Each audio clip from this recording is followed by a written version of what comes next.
completing the 6 years and got a diploma in architecture from Queensland University of Queensland. And what year was that? That was 1952. Right. And the people who you were with, that you were in that same year, do you remember any of those? There were two I remember. There was Harold Paulson. You've spoken to him. And Bruce Nowland. Huh. And his father was the director of the Queensland Housing Commission at that time. Right. Also a registered architect. So which which teachers in architecture did you study under? Athol Bretnell was my favourite lecturer in the early years. In fact, Athol used to drive me home after lectures, and in his funny old timber and canvas brake wagon, and we would sit outside my house for an hour talking architecture. Oh, really? Did he live near you? Yes. Oh. He lived. I lived at Albion Heights, and he lived about a kilometre away at Ascot, Right. near the Ascot School. How come you decided to study architecture? What interested you in studying architecture? Why did you decide to study it? I became interested in architecture before I knew there was such a thing. When I did my scholarship year at Milton School, we did trade drawing, and one of our homework lessons was always to draw a building that had been either published as a sketch or a building you fancied from photographs from the Courier Mail. And you were good at that? I was good at copying. Yes. So I remarkably had a brain gap between my brain and my hand. The only way in when I was in private practice that I could draw freely without hesitation was if I was sitting one side of the interview table and the client was sitting the other side, and I had to explain something to him, and I would draw it for him upside down facing him. Hmm. But there were no architects or builders in your family before that. There were no architects or builders in your family that you spoke to, or you just... No, my father was a taxi driver, because that's where he ended up during the Depression. He was destined to be a dispensing chemist, and he had to give up his studies to work as a night watchman at the Yellow Cab Company. So what do you remember about the course that you did? What do I remember about the course? I remember how thoroughly I enjoyed those 6 years, and how I could not get enough of reading about architecture. So you thought you were quite happy with what you learned there? Oh yes. And oh yes. Did you? I ended up after the end of 6 years of getting 23 honours or credits and 1 conceded pass. And that conceded pass was for structural mechanics under Jack McWilliam. And he said, "Mr. Winsen, you you are a very clever and plotting man. You did enough calculations on every one of the questions to demonstrate that you understood what the question meant to me and to you, but that your calculation rate was too slow to ever reach the termination. So do you remember any of the other teachers? You mentioned Ethel Bretnell. Ethel Bretnell, Colin Jessup taught us sketching. Then Bruce Lucas came. Bruce Lucas came in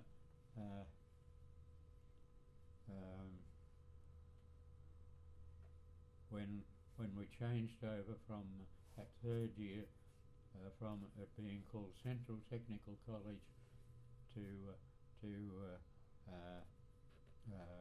Queensland Institute of Technology, and Bruce was head of Charlie Fulton was head of school at Tech. Percy Cummings was professor at St Lucia. no, George Street. Oh, George Street. Okay. It was George Street until the end of my course. Already the full-time full-time students intake had begun, and people like Jack Parkinson, Lou Haley, and so forth began the Bachelor of Architecture course then. So how many were in your year when you finished? 10. 10? You remember any others? Any of the students? No, they were all a very pedestrian lot. Were there any women? No. All men. John Hitch, I admired John Hitch's teaching abilities. In fact, at the end of towards the end of 5th year, Hitch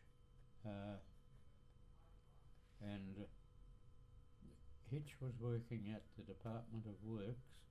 Theo Thine had been, after he was demobilised from the Navy, and he and Hitch teamed up and became Thine and Hitch, and so I got a job with them. Your first job? Oh no, Oh. no, my first job after the City Architects office during the war was the Architects Group, which was a group of 5 architects, which were Percy Cummings, Bruce Lucas, Colin Trapp,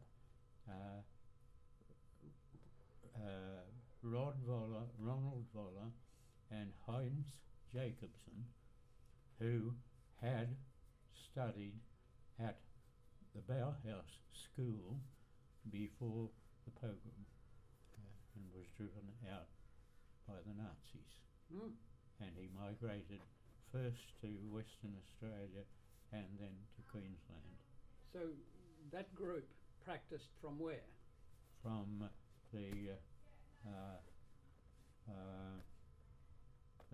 the building called it was a banking come investment building near where the Myer Centre is now. Oh, in Queen Street. In Queen Street. So that was your first job? That was my first job after the city architect. And then after that? Frank Cullen, for which I was headhunted by Robin Gibson, who worked there at the time. George Henderson, who ended up as Harry Seidler's right-hand man in Sydney.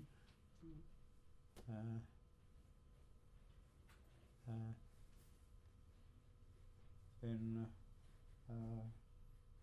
Thine Hitch, which became Theo Thine and Associates, Yes. me being the associate. Right.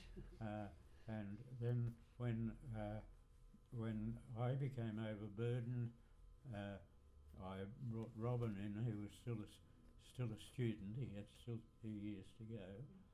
Then John Dalton, Ian Charlton, Neville Miller, the Governor General's husband, Michael Bryce, Yes. who ended up becoming a graphics a graphics designer. Yes. The best one in Australia until Jen Marchant turned up on the scene here In your backyard. in my backyard. Yes. How did you know that? I know Jen very well. Do you? Yes. Sweet, sweet girl. Yes. And she and Sally are still the best of mates. They were born one day apart. So, who were the architects you most admired when you were a student? Harry Seidler, who had just turned up in Australia, and the only building I knew of his then was Rose Schneider's house, his mother's house. Yes.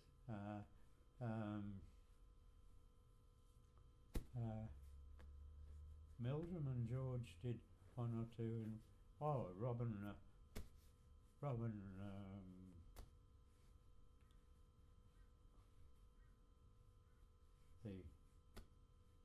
the artistic family, Boyd. Boyd's, Robin Boyd, and then overseas, most of the Bauhaus men who migrated to United States, particularly Mies, because he was everyone's god. The Brazilian man, Oscar Niemeyer. Oscar Niemeyer. Yes. You've got Oscar Mendelssohn here. I changed it here. Yeah, I was thinking, hang on. And how did you know about Mies van der Rohe and Niemeyer? Were they taught when you studied? Did you see their work? I saw to it that Theo Thine always subscribed to the best architectural magazines. The Architectural Review from England, the Architectural Record from The US. United States, and Domus from Italy. And what was it? And the unpronounceable French one, Architecture Aujourd'hui. Yeah. And Athol Bretnell, he was the one teaching history at CTC. Was Athol Bretnell the one teaching architectural history? And did he ever show any international examples during his course, or was it local architecture that he was showing? What was he? No, it was all based on Bannister Fletcher. Which is the The same as it Bible. was for me. The Bible. And by sheer good fortune, friends of my parents had just returned from an overseas trip, and he was a camera freak, and I was able to illustrate all my architectural history notes with his photographs of the buildings I was speaking of. So of course that got me an honours. So did you do any other study after you finished the course? Did you? No, I could only afford to travel or to marry. So I chose to marry. Very sensible. After 2 years of trying to produce children, we had no success, and I said to Pam, let's start learning Italian. I want to go and live in Italy and work for Joe Ponti. And? She fell pregnant instantly. Well, The hot Latino blood. Gio Ponti once came to Brisbane for a student conference in I didn't know. I didn't go. 1967. No, I was very busy with my own architectural practice then. So, turning to your architectural career, when and where did you start practicing as an architect? MacArthur Chambers, which was then called the AMP building, Yes. For a very short term. And I moved to a little wooden structure on Wickham Terrace, which by sheer good fortune was in the basement, had one of the best restaurants in Brisbane, Shaitessa, and that's where I used to buy my lunch every day, spaghetti and meatballs. So, what year did you start this at MacArthur Chambers? 61. 61, and then Yeah. you moved to Wickham Terrace. 63. Yes. Then Jack McWilliams put an extra floor on their building in Fortescue Street, Spring Hill, Yes. and Nutter and Charlton moved from their tiny office in Lower Edward Street. I moved from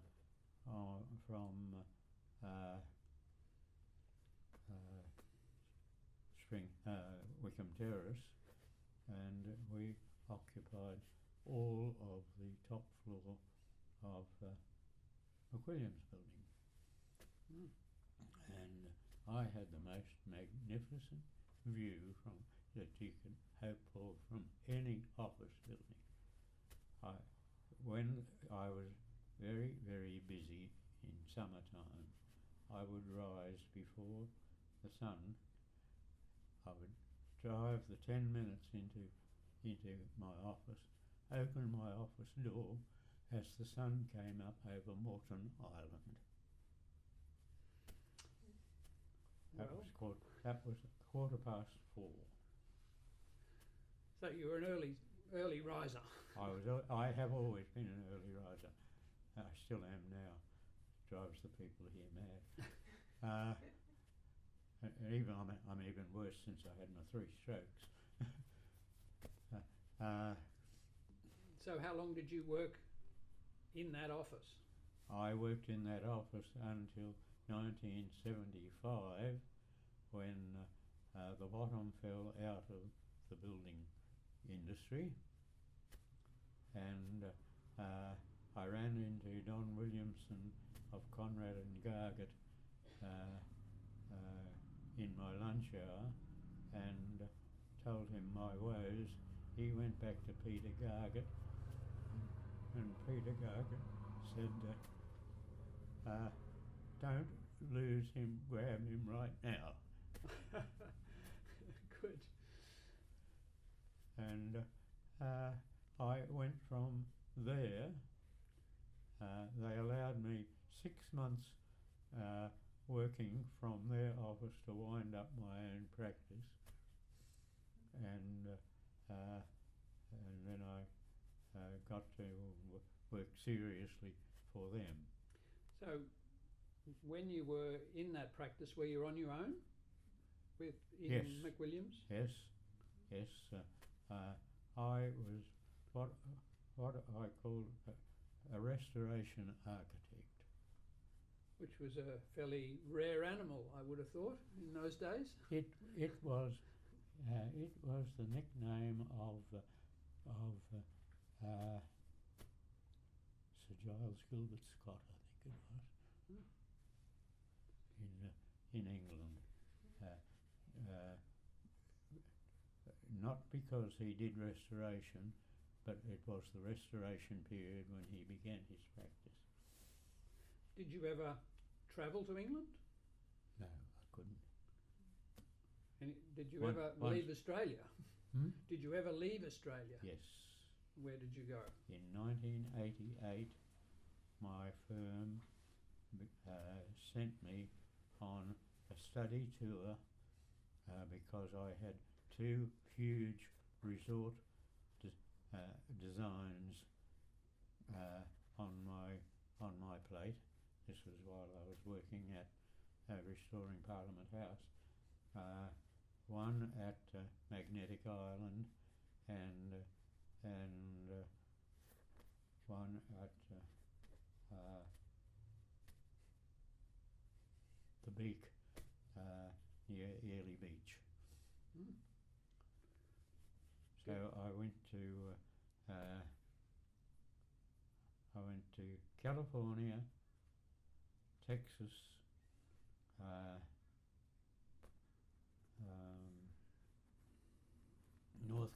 South Carolina, Florida, then across to Yucatan, where there was an iconic Mexican architect working who built international hotels worldwide based on Mayan temples in their rich red, gold and blue colours. Hmm. So did the resorts you were working on at the time, did they reflect anything that you'd seen? They came to naught. Oh, they didn't happen. they- But you designed them. I designed them. Yes. And did you design them in a way that you had based on what you had seen? Mostly I designed them. We called into Hawaii for 3 days on our return trip to Australia, and I designed them on the Mauna Loa Hotel and what was Christopher Scase's Mirage. Hmm? He called it Mirage. Mirage 5. Mirage 5. And do you remember the early projects that you worked on when you started your practice? Which projects did you have when you started your practice? Do you remember any of those? No? How could he? Smaller residential. Because I was a one-man band, I didn't get large jobs, and I very quickly tired of having to take orders from the rich bitches whose husbands could afford the sort of houses their wives wanted. But did you design a house that you're proud of at that period? Several. Where are they? I've forgotten the clients' names, as you will see there. I was a very naughty boy. When I closed my practice and took all my files home, they were getting in my way, and I dumped them. And when I had never heard of the Fisher Library, and when the Fisher Library heard of me and what I had done, they phoned me, and boy did they roast me. This is the Fisher Library in Sydney, or the John No. Oxley Library here? The Fisher Library. Oh, the Fisher Friar. Library at Queensland University. Yeah, it's the Friar Library. Oh, Friar Library. Yes. Sorry, Friar Library. Yes. I had a lot to do with the John Oxley Library here later, of course, when I was researching for the government buildings in George Street So, with Bruce Buchanan assisting me. And that was at Conrad and Gargett? Yes. So Bruce worked with you there. Yes, he was our historian consultant, and he did all the pedestrian work, like scrapings for walls to discover colour schemes and that sort of thing. But he was working from his own practice in From Ipswich. his own practice in Ipswich. Yeah. Yes. So the work that you did when you were in Wickham Terrace, for instance, do you Yes. remember any of those projects? They were all houses, do you think? All houses, and I my practice was buoyed by a large amount of valuation services to what were called building societies in that days, of valuing the houses for loan purposes. So when you said that you were known as a restoration architect, I think that was the term you used, Yes. what projects did you do that Ah. would come under that category? Number one is most remarkable. It was the last surviving wooden framed sanitary cart in existence in Queensland. I was everybody else in the city architect's office, of course, turned it down because you had to go to Sandgate Sanitary Depot to do it. And I thoroughly enjoyed doing that measured drawing. Does it still exist, that drawing? I've no idea. So this was a motorised vehicle or a No, horse-drawn? it's a horse-drawn vehicle, 2 horse-drawn vehicle. But the council didn't do their homework properly. They found that all coach builders in Australia had been conscripted by the army to build troop carrier mountages for the backs of international trucks. So you couldn't get anyone to do the work? Couldn't find anyone to do the work. In those early days when you were practicing, who were the other architects that were practicing in Queensland at the time that you thought were doing good work? Was James Burrell around? He was around at the time, or Hayes and Scott?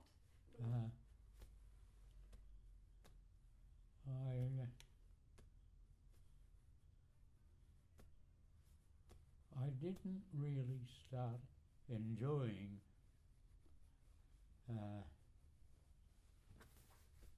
the people I was working with until I enlisted Robin Gibson and John Dalton for Theo Thine Associates. And what were you actually doing there? What projects were happening? That was the time when all those service stations around Brisbane were being constructed for the American petrol companies. Oh, cool. Were those the Amoco service stations? Amoco? Amoco, yes, Amoco, Phillips. 66? Phillips 66. They used to Yeah, call it. Phillips 66. It had a pointy awning sloping up fast like that, and on one particular side it faced 2 major roads, so I put 2 of these on. And that really woke up people to what you can do if you've got imagination. Oh, do you remember where that was? Yes, that was at Rockley. On the corner of Ipswich Road and... No, it's now on a side street at an underpass under the Ipswich motorway, not far from the Rocky Waterholes, notorious underpass that floods. Yes. And it still exists, does it? that service station. Yes, I don't think it's any longer used as a service station. So, with those people who worked at Theothine, they all left there and started their own practices. Mhm. Did you ever think of practicing with any of them? Yes, Robin Gibson and I had already decided we were going into practice together. And I went home and told Pam. Robin and I lived opposite each other at Yeronga on the river, and Robin's wife Twink and Pam were the best of mates. And when I told Pam, she burst into tears and said, "Twink has told me how she and the children never see Robin. I don't want our family to grow up like that. Please rethink." And I did. So instead of being wealthy like Robin, I'm a pauper. Well- Around what period was it where you thought about going, starting the business with Robin Gibson? Around what time was that? Which year? That was early 1960, and by the end of 1960, I went to Theo Thine and said, "Theo, I'm giving you fair notice of 3 months that I will be quitting at Christmas time and starting up my own practice. Give you plenty of time to look around for a replacement for me." So, the work that Theo Thine was doing, what was it? A mixed bag, and none of it big. Any of it good? I believe there are a lot of little gems in them. Some of the flat-levelled service stations were almost Miesian. I can remember a little building in River Terrace that he'd done for a dentist. It's just beside the South Brisbane Library. Remember that one?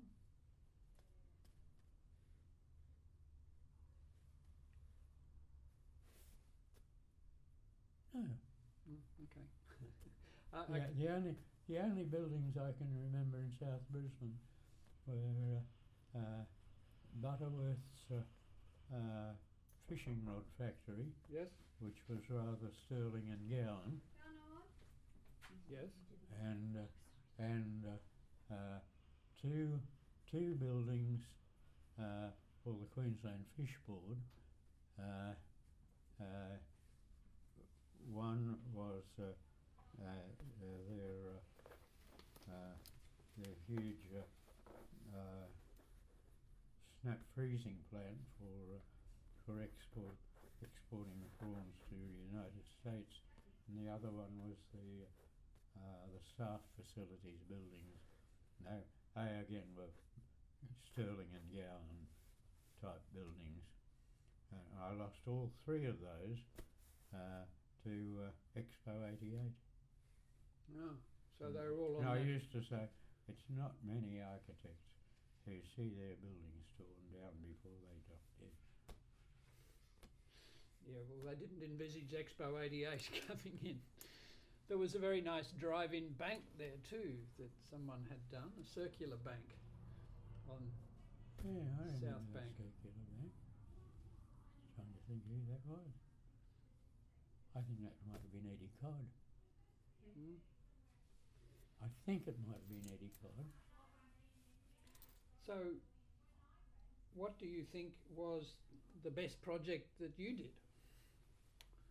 Best project that I did came very, very much later, and it is my daughter's house in Toowoomba, right on the edge of the escarpment at Prince Henry Heights, overlooking the valley below and all the way out to the Minden Range, and the roof forms were based on the OG forms of the low setting sun hitting hitting the farmland down below. And what date would that have been built? What date would that have been built, Sally? I don't know, Dad. Oh, now, It's wait a minute. recent. It's recent. It's probably 14 About years. 1990. So it's still there and unchanged. I reckon our house was pretty good, Dad. When Yeah, you built your own house, Yeah. you built your own house, In 5 stages. 5 stages, yeah, but When was the first stage? 1956. And where was that? Rome Street. Yeronga, Rome Street, South Yeronga. A 1-bedroom house, and as the children appeared, one more bedroom would appear, until it ended up mainly one large level containing all the living areas. Sally and her older sister Jane had their own pad downstairs with ensuite, and Roger and Alice had extra rooms upstairs. And Robin Gibson built the house at the same time? Yes. Robin built it after he returned from overseas to discover that the land he intended buying and building on, Don Winsen had got it in his absence. Ah, He didn't say that he intended building on it. He just said that what a beautiful block of land it was. And it came on the market while he was away, and I said, well, Robin's not going to. Robin's going to miss out, so I'm going to make sure I don't. So he bought a tennis court on the opposite side of the Little Blind Street, right on the river, where I'm 1 block back from the river. and you're much higher. Mine's very, very steep. Did his flood? The bottom floor flooded No, Robin's 300 millimetres in the 74 flood, but I had already taken up anything perishable from the floor, except I'd taken the wardrobe doors down and taken up the carpet. The only thing I had to replace was the timber wardrobe floors. But the Gibsons' house didn't flood, Dad. In 1974, the Gibsons' house didn't flood. No, it was high enough not to. So there was Stuart McIntosh lived in that street too? Yes, Did you Just- know him? yeah, just above Robin. And what do you know of him? Very little, because he had nothing to do with anybody. He was very introverted. And I think worked at Toowong, did he not? He worked at Toowong? I don't know. I mean, all I know about him is that he won the competition for Main Hall, Yes, which Robin and finally then built. he couldn't make his operable walls operate, and they fired him and hired Robin, who was the second premiated designer. So how did they get on after that happened? Badly. And they were neighbours. Interesting.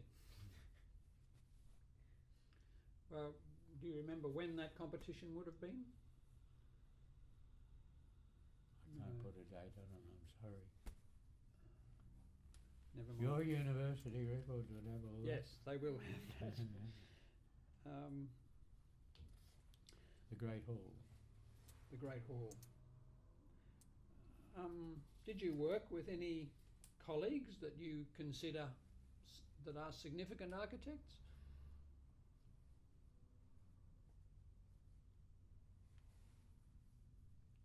Yes.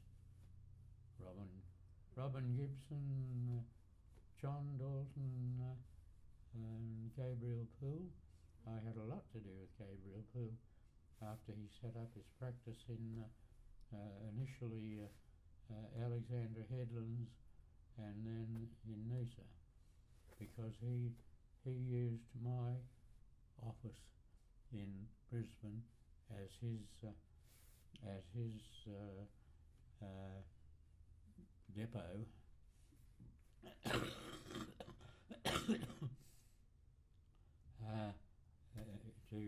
to interview and be briefed by his clients. Mm. And I enjoyed doing a hell of a lot of working drawings for him, for which he was very grateful. I ironed the bugs out of them because the way he designed them, they looked like sieves.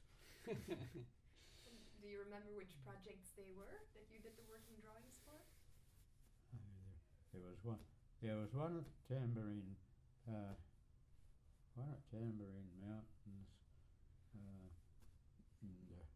I think the rest of them were on the Sunshine Coast somewhere or other. So that was the office that was in Fortescue Street that he shared? Yes. Yeah. Yeah. I had a big office there. I really rattled around in it. I'd sort of figured that, you know, I ought to allow to have 3 or 4 draftsmen. And did you? I had one for a while. Who was that? Arthur Athanasio, who disappeared from architecture, and I have no idea where he ended up. Huh? But he'd studied in Brisbane? No, I think he was only interested in being a draftsman. Huh? So, which buildings built in Queensland in this period after the war, 1945 to 75, in that period, which buildings do you like or think were important? You better look at the notes there. What do the notes say? I don't think you touched on that, Dad. I think you touched on more historical buildings. Yeah. So, yeah, you've looked at history here in your notes. I mean, there were buildings like Torbrek. There were buildings like... Torbrek, Theo Thine would not allow Robin and I to do that in the office under his name, and he referred it to Jobin Froud because he did not trust a one-armed country fencer to be a good client using his grandmother's land at Highgate Hill. So the person you're talking about is Kratzman? The person you're talking about is who? The one-armed... Rolly Pym. Oh, was Rolly his Pym. name. So he was the developer. He was the developer. And I mean, other buildings of that period. I've been trying for weeks to think of Rolly Pym's name. The moment you asked that question, it just rolled off my tongue. Well, that's something. And what did you think about the buildings that were being built at St. Lucia, or the university? What do you think about, were there any buildings that you liked on the campus at St. Lucia? Because Birrell was doing things there. Yes. Jim Birrell's Union College. And Steve Trotter was doing buildings there too. Steve Trotter was doing buildings there. I was less impressed with them. I was never very impressed with any Steve Trotter buildings. This is one of them, and it convinces me even more. So Bly Jessup were doing some work there too. Bly Jessup Bretnell? Probably. The Commerce Oh building. yes, yes, they'd have been doing work there. Practically everyone did some work there. But which do you think are the good ones? Not many. Gibson's Not library? many. The library? That Robin was- Gibson? Who did the library? Robin. Yes. Yes, He did Main Hall and the library sort Yeah, of that's on right. either That's right. side of the Yeah. tower. That's right. That's right. Yeah. And I heard there was a third building proposed that was going right in front of the tower, but it didn't happen. Yes, and everybody considered that front lawn was sacrosanct. I think they were right. Do you? Yes, I think they were right. And there was another building proposed to go in the Great Court, which was Yeah, inside. and that would have been another travesty. And Unless it had been a tower building on Pilatus, and a tower building is not very successful for students because moving students around vertically is it's too difficult. Well, there was a lift as part of architecture when it was in the tower, and a lot of things happened to that lift. No, stairs are the only way. Stairs and escalators are the only way to move students. Dad, what do you think of the refectory out at UQ? And Yeah, that the refectory, a pleasant little outdoor space. The staff club. Who did the staff club? Birrell. Yes. Birrell, that's right. I thought enough of the staff club that I had my eldest daughter's reception there because they were married in St John's Chapel, just down the road. you said that you admired John Hitch. Are there any? You said that you admired John Hitch as well. Are there any projects of his that you think are particularly good? He was at the Works Department.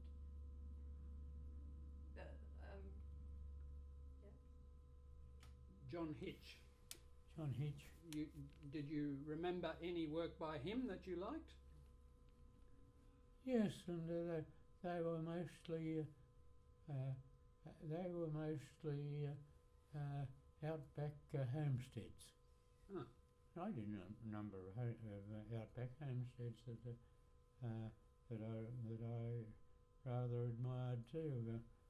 There was one for Earl Luffnan out to Dirranbandy way. Huh. When would you have done that? In the mid-50s. It was a big hollow square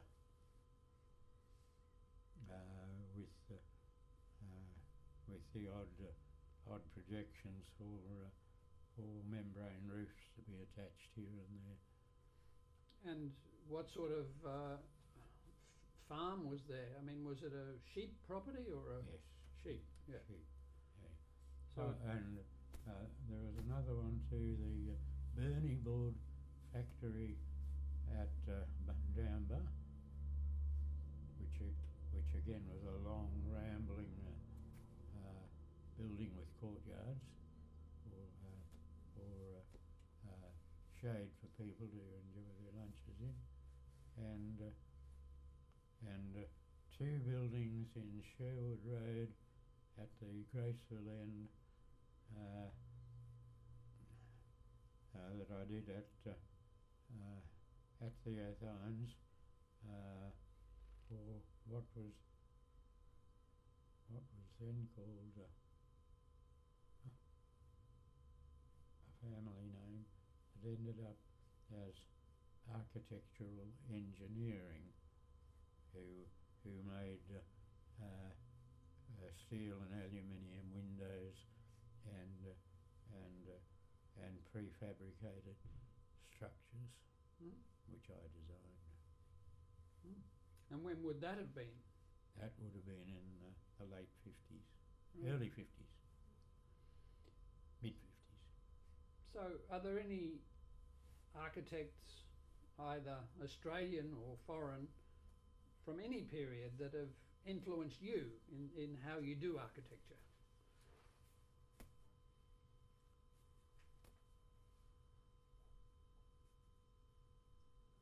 I think you could probably say that I draw something from every architect whose design I see. I ingest it and it regurgitates at the appropriate time. Well, what about an architect like Karl Langer? Did you like what he did? No, it was too blocky. Too blocky. I mean, the things that he's known for, I suppose, are the Main Roads building in Spring Hill, Oh, that was Carl, wasn't it? which Coltesh kind of finished, but Yeah, the Main Roads, that was all right.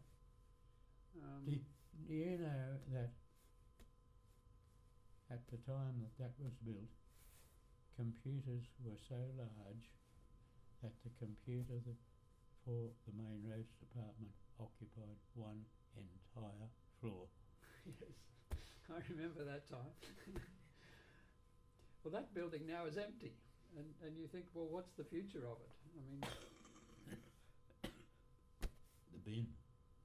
well, I hope not. I think it could go on and be something else. Yes, but I think the real estate value is such now that it would need to be 25 minimum stories.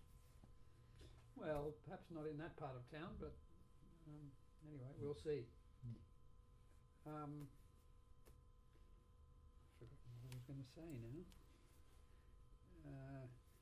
You mentioned Harry Seidler, Yes. and well, I mean, what about buildings like the Opera House? That's when I saw that, I said, "How on earth is the exterior of that building going to reflect what is going to go on underneath it?" And of course it didn't. No. I suppose it was first of a group of buildings where the form of the building was more important than the function. And That's sounds right. like you've got a problem with that. Yes. As form follows function.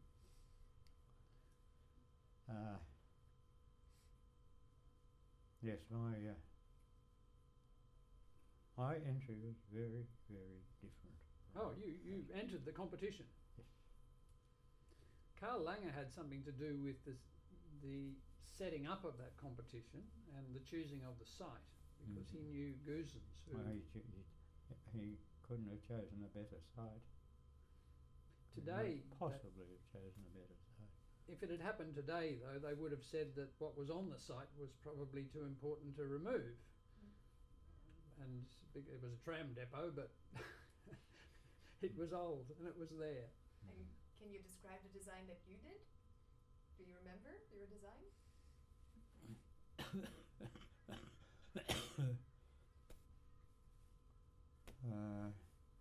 It was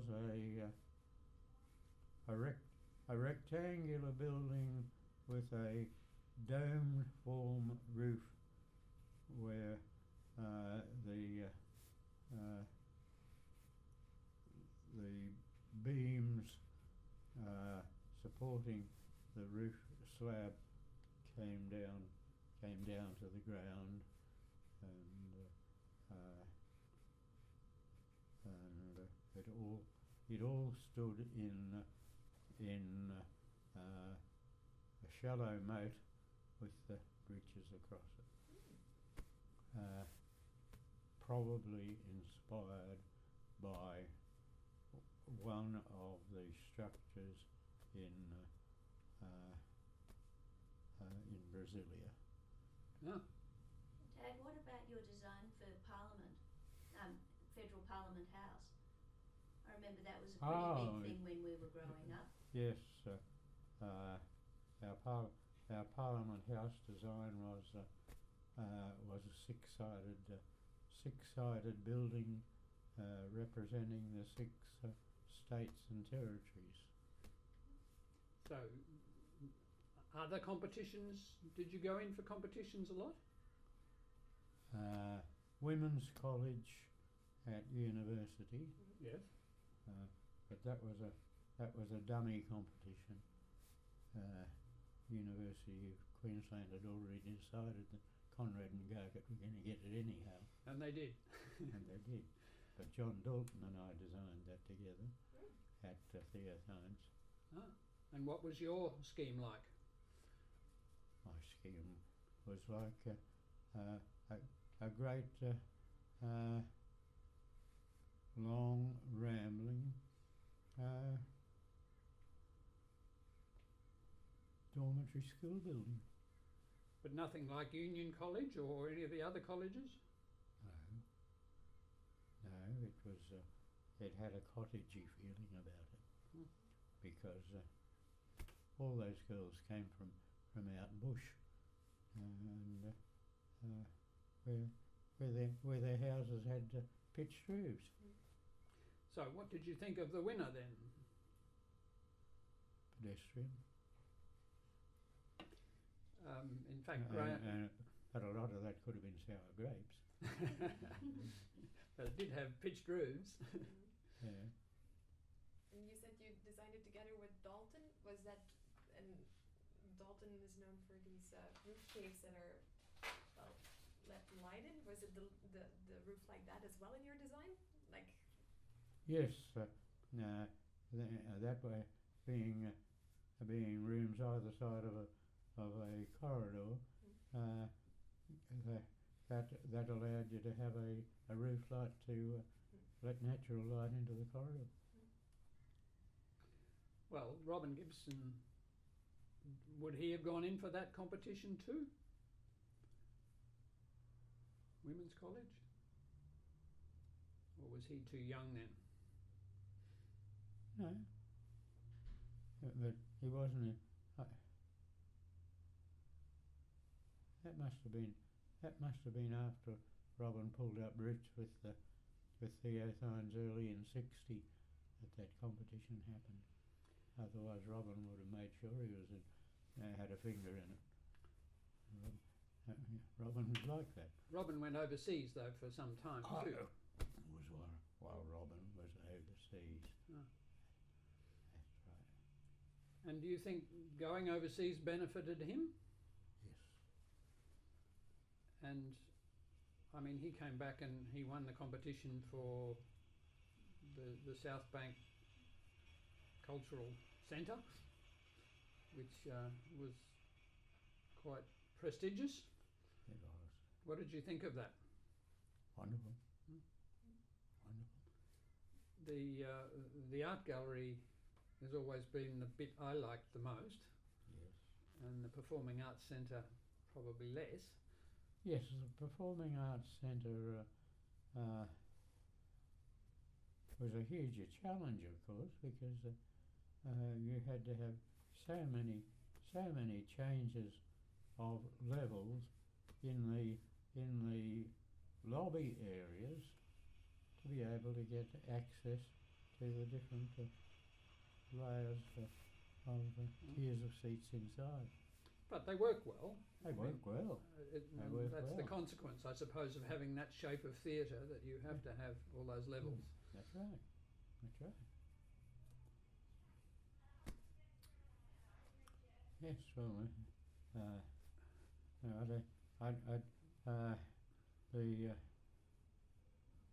the Greeks invented the Colosseum theatre form, and it's still the only one that works to house a lot of people to be able to see the action. Yes. Robert Cummings, I can remember having a chat with him many years ago when Gibson had just finished that cultural centre, and he was saying that he found that as a public building to occupy that space, he thought that it didn't perform that functioned very well as being a landmark on the south side of the river.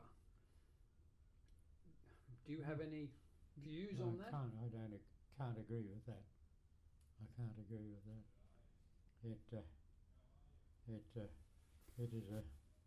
It is a far more prominent landmark than the conservatorium. He was probably thinking of Roy Grounds and what happened in Melbourne, where it's, you know, a very much bigger symbol of a cultural centre. I mean, do you have a view on which way, you know, do cultural centres need to be symbolic, or are they just need to be functional? They need to be both. They must be both. And I guess one of the big ideas about the cultural centre in Brisbane was that it had this grade separation between the traffic and the circulation of the users being one level up, which had problems one level up and one level underneath Melbourne Street. Well, I mean, the way you entered the building was from below, from yes. underneath, and Yep. there's always then how you join that onto the rest of the rest of the city, because you're one level up, and that's not always easy to do. But it was the idea that sort of built the Barbican in London, and I guess Robin had seen that, and other things in the US and so on. But that was the whole idea of that side of the river was going to be done that way, and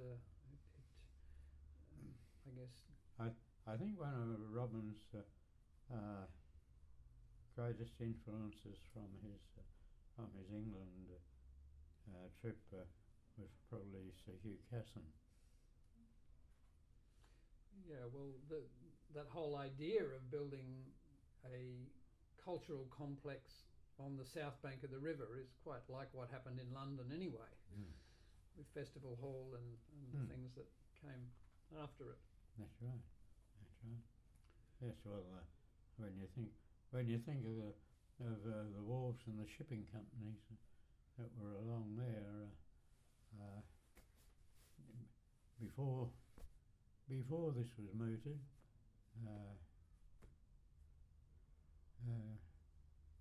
what a dreadful waste of a beautiful river.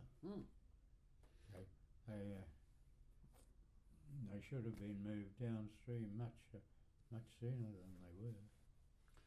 Well, maybe it was good that it took so long. Then you got a more substantial lot of buildings replacing them than would have happened if it had happened earlier. Yes, it might have happened piecemeal otherwise. So what do you think of what's happened at South Bank overall? That expo site.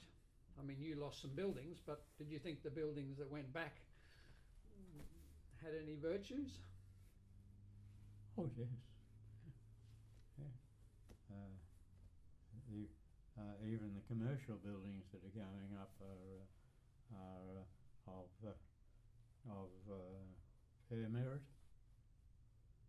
Well, the big difference is that people live there now in much greater densities than they used to. That's right. I mean, Stanley Street, in my memory, was a fairly interesting street, but I mean, it had been the centre of commerce for Brisbane before the big floods made it go across the river. Yeah. Yes. Oh, it was. And then it died. Yes. Well, it was the obvious place for the first expansion while it was still a convict colony. Well, you weren't allowed to go on the other side of the river in those days. Any free settlement had to be on the south side. So what about your work later at Conrad and Gargett, when you did a lot of conservation type projects in George Street? Which ones did you work on, and who were you working with? Ian Charlton was the partner in charge. I was only an associate then. and I started at Parliament House and just worked my way up the road until I got to the Lands Administration building, and then there of course was Queen's Park, and then the Treasury building. Now the Treasury building had such tiny spaces to be able to run communications wiring, and absolutely no way of running air conditioning ducts, and valuable ceilings that Works Department agreed must be left intact. And I said, we can't meet those conditions. Well, it was designed to be a naturally ventilated building. That's with right. windows on the inside to a courtyard. That's right. Was the courtyard then vacant, or was it filled with a building? The courtyard had a two-storey building on stilts in the middle of it as overflow office space. And what effect had that had? I mean, it won't Very little. It wasn't used for anything else. But it stopped the light and the ventilation going through. Not a lot. No? No, not a lot. So, what do you think about what happened then with the casino in that building? Do you think that was a good use? Yes. Yes, I do. I mean, they pulled the building out of the middle. Yes. And roofed it. Roofed it as the gambling hall. Mm. But I've only been in there a couple of times, but I thought it was a horrible place to be. I haven't been in there at all. The only casino I've seen is the Broadbeach one, and I vowed I'd never go near another casino in my life, ever. Good. I think that's a good decision. What about the things that were happening on the Gold Coast? I mean, Hayes and Scott were doing work down there. Did you do any? Yes, I did. I did one or two little cottages, and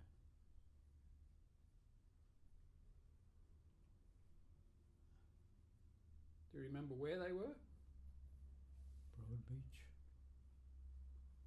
and Burley Heads. Do you think they're still there? No idea. As far as I'm concerned, the Gold Coast lost all charm for me years and years and years ago. So where did you have holidays? What meant something to you? The Spit at Mooloolaba Oh. was where our family holidays were all held. Did you build anything there? No. No, Gabriel Poole had that title. Well, was there anything that he was doing that you liked? Yes, he built the one multi-storey building on the Spit, which was quite an acceptable structure. Mm. And I think Aubrey Job did some work, or maybe that was Noosa, where he built quite a few houses. And Jim Birrell built right at the very end of the Spit what everybody called the Flatiron building, because it was shaped like that. I don't know that one, but I've Oh seen no, it. sorry, that wasn't Jim Birrell. That wasn't Jim Birrell. That was a young bloke who worked for Danny. Do you mean the red brick apartments or the No, 10-storey triangular building? The white one. The cheese. The cheese. The cheese. That Was it Noel Robinson, perhaps? yes. No, he built one on the corner of Brisbane Road. Noel Robinson Did he built do the cheese. Yes. Right. That's right. So, did you ever have any contact with him? Did you know him? Yes. Yes. he was an impossible know-all. Hey Dad, what did you think of the butterfly house on the spit? The That was butterfly always an interesting one. The butterfly house, when it was first built for the Solantos, was simply a Marcel Breuer clone, and it just got destroyed by later owners trying to maximise the number of people they could cram into units in it. We stayed once in it while it was under construction. And who did that? Who designed it?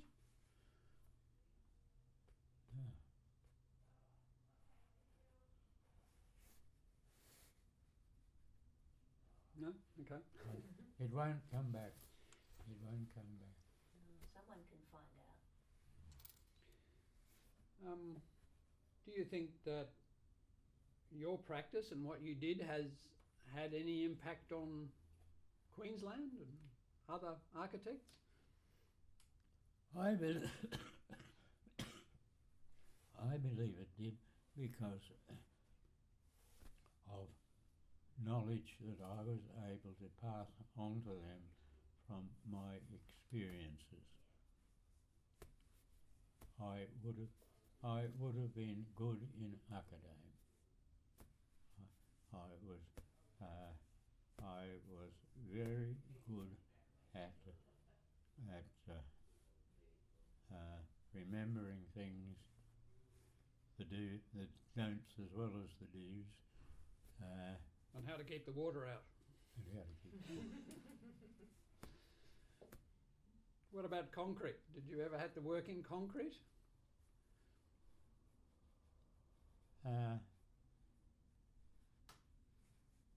I have never built any totally concrete buildings. Concrete frames with infill. Yes. Whereas Robin Gibson wanted to do that from the very beginning, I would have thought, but I may be wrong. I did one building in precast concrete. That was what is now called, I think it's called Sunmap Centre at Wollongabba.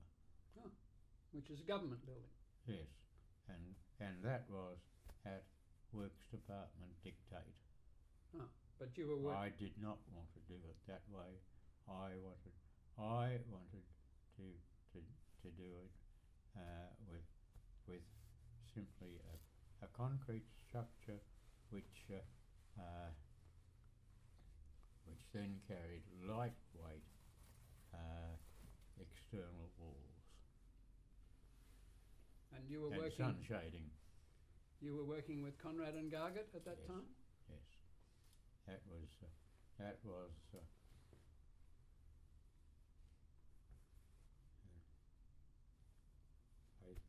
late 80s.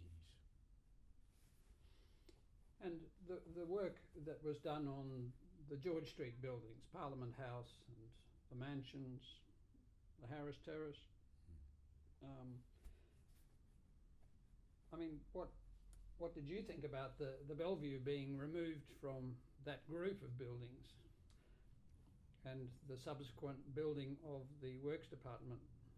Well, it was my favourite watering hole as a student, of course. I think there were many who went down George Street that Yeah. stopped there. Yes. Yeah. The Bellevue and the Cecil. Yes. Cecil was the other one. Yeah. But the Bellevue had a very important position between Parliament House Yeah. and the mansions. But it was irretrievable. The termites had totally eaten the inside of it out.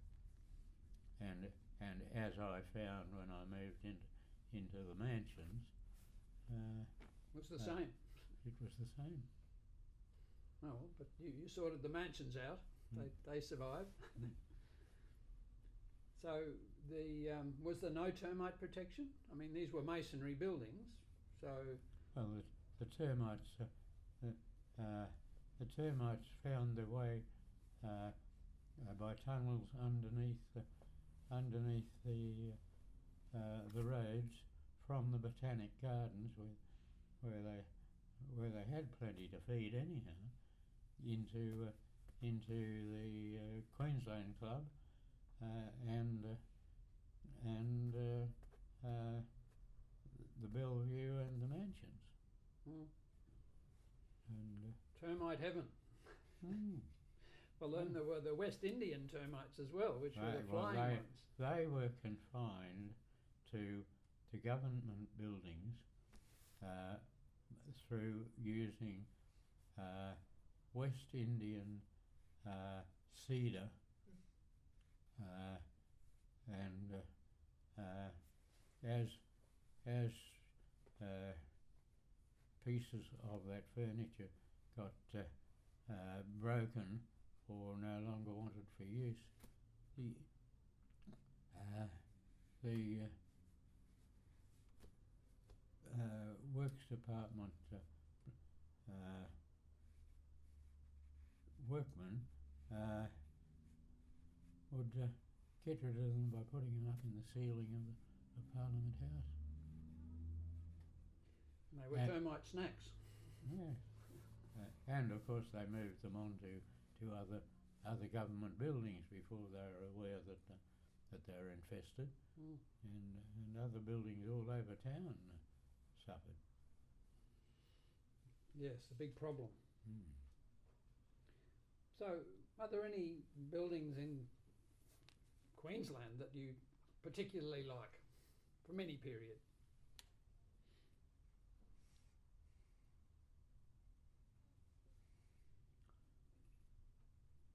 From places I haven't seen a lot of Queensland except outback Queensland, but I do find that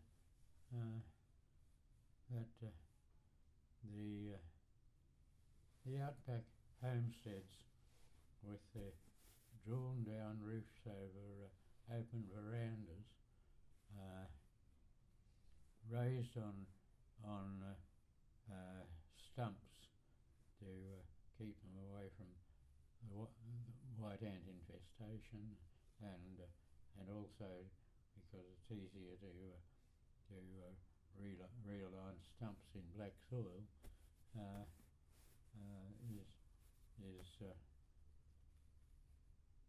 is about the only way you could go. So they were a pure response to the conditions. Yes. So when you did a homestead out at, I think you said Durrumbandi, was it anything like that, or is it in a different design? No, it was very different in that I used single slope roofs inwards around a ring courtyard, and buried the rainwater tanks in concrete under the buildings. So they had concrete floors or not?